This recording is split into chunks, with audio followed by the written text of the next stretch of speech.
ચોક્કસથી અમદાવાદમાં ઘૂસણખોરોનો માસ્ટરમાઇન્ડ લલ્લા બિહારી હવે સકંજામાં આવી ગયો છે। બાંગ્લાદેશીઓને ગેરકાયદે વસાવનાર લલ્લા બિહારીની અટકાયત કરી લેવાઈ છે।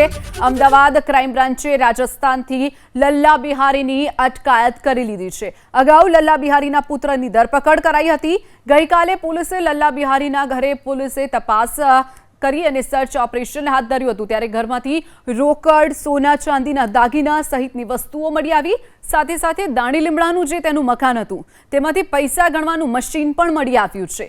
મિની બાંગ્લાદેશના સામ્રાજ્યની પણ તપાસ પોલીસ હવે કરશે।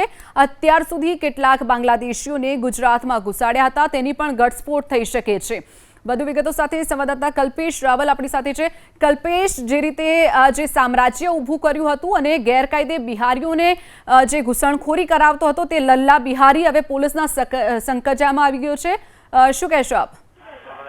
ચોક્કસ પોલીસના સકંજામાં તો આવી ગયો છે, પરંતુ આટલા વર્ષોથી તેનું જે સામ્રાજ્ય હતું અને ત્યાંથી માત્ર 200 મીટર દૂર પોલીસ ચોકી હતી। અત્યાર સુધી પોલીસને ભનક પણ ન હતી કે આ પ્રકારનું સામ્રાજ્ય ચલાવે છે, ઘૂસણખોરોને પનાહ આપી રહ્યો છે। ઘૂસણખોરો પાસેથી લાખો રૂપિયા ઉઘરાવ્યા, 200થી વધારે રિક્ષાઓ ભાડે ફેરવતો હતો, 3-3, 4-4 મકાનો હતા, ત્યાં પણ હવે તપાસ હાથ ધરવામાં આવી।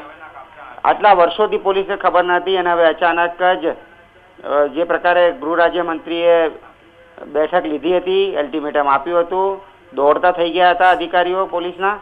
રાજસ્થાન ટીમ ગઈ હતી અને આ સામ્રાજ્યનો જે સલ્તનતનો જે બાદશાહ કહેવાતો હતો તે અત્યારે ઘૂંટણીએ પડી ગયો છે। વિગતવાર માહિતી આપવામાં આવશે, પરંતુ રાજસ્થાનથી પકડવામાં આવેલો છે।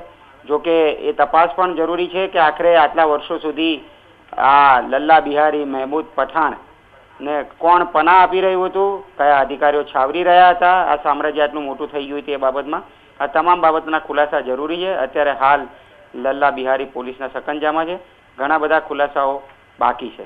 જી ચોક્કસથી કલ્પેશ, માહિતી બદલ આભાર।